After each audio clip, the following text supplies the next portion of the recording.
This is the Taoonga, one of Tonga's most recognisable dances, usually performed at events by young women either solo or in a large group. And while Tongans are proud of their cultural heritage, it's been pointed out. This Taoonga dance of Tonga was adopted from Samoa many centuries ago. In the past, scholars have highlighted the Taoonga's Samoan origins, and it's a narrative that's often repeated today. I always disagree with people when they say we stole it from Samoa. No, we have our own. Milika Pusiaki-Fifita is the founder of the Wheunukola Global Academy that teaches Tongan performing arts. Hailing from the village of Lolohea, Milika comes from a famous line of Punake, or Master Performing Artists. So Lolohea is the ancient capital of Tonga. And before the Christianity hit our shores, the Lolohea people were known as the choreographers, the composers to the Tui Tonga. And when Christianity hit our shores, they banned some of the ancient dances. She's conducted extensive research into Tongan dance forms. Milika says the Taoonga has a more complex origin than merely copying Samoa.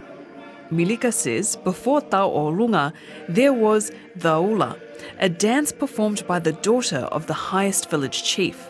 She says that when Christian missionaries first arrived in Tonga, they deemed the Raela dance too suggestive. Because the way that the Raela girl moved, because the Raela was like a very seductive dance, the missionaries thought it's against their teaching and their beliefs. The ban was serious enough that missionaries imposed fines on people who performed these dances.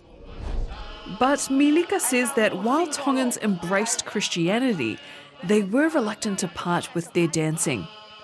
To accommodate the ban, they reworked Raela, combining Christian and Tongan values to uphold the dignity of young Tongan women. Working with Milika's ancestors, Queen Salote further solidified the dance by restricting whole-body movement. Taoonga in Samoa is Taoonga, and it's beautiful, but they glide. They call it se'e. You know, they move to the beat of the rhythm of the song. Whereas our Taoonga, we are standing still. We barely move around. It's mainly the upper part that we use for delivering our actions. So I think that's the difference you've seen from the ancient one and the current one. All art absorbs and reflects the world around it. Pacific dance is no different. Little girls, okay, everyone sitting down. We've always been navigating, we've always been traveling, and we've always been sharing dances, and all these different dances that we have been a way of us trading knowledge, trading culture with our neighbouring Pacific islands. Eyes up. Milika's cousin Cecilia Pusiaki is also a renowned teacher and performer of Tongan arts in Aotearoa. She says Taoonga continues to evolve even today because each village and each instructor brings their own experience to the table. You will go back to Te Takamotonga, you will see the Taoonga of Te Takamotonga. You will go to Ha'apai, you will see their way of Taoonga. You will go to Wawa'u, Aku Kehepe. It's not to say that one is better than the other or this is right or wrong, but it's from the people that we learn from. If we have like a Punake in Tonga, they taught students. Those students now migrate overseas to Tonga, to America, to Australia, to New Zealand. Those students are now, lotolahi, they're courageous to venture out and start teaching. But as Taoonga evolves, so too do other Tongan dance forms. Nowadays, there are many practitioners that experiment. Hollyfest, one of the biggest cultural high school competitions in the world, is just the place to find out.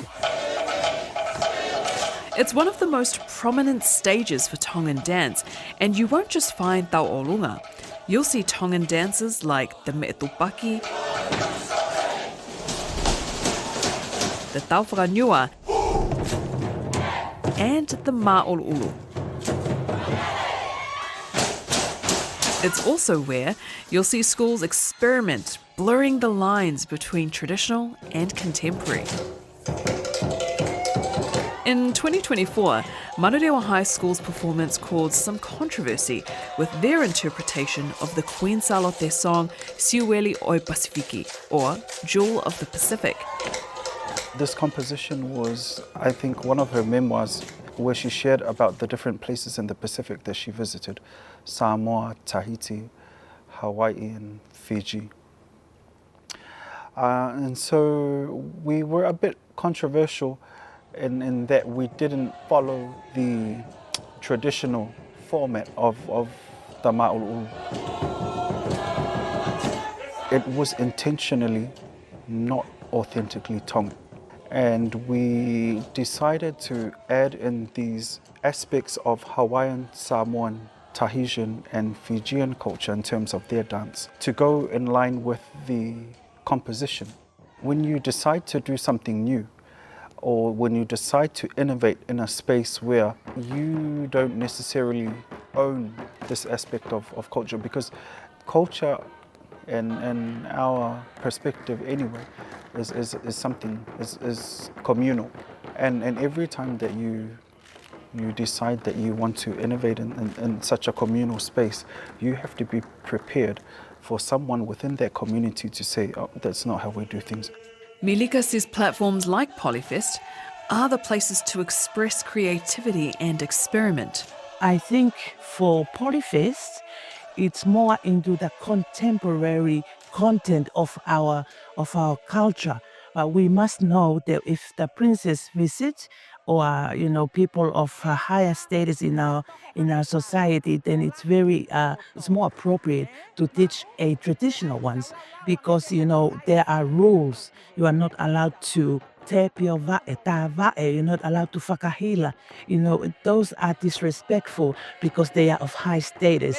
5, 6, 5, 6, 7, and up. I think that in order for any culture to survive, it needs to evolve with the times. But there needs to be very distinct guidelines as to what the changes are that you are going to make to the whaiva, and we need to ensure that we're always going back to deliberate with the elders. So we're always going back to the older generation.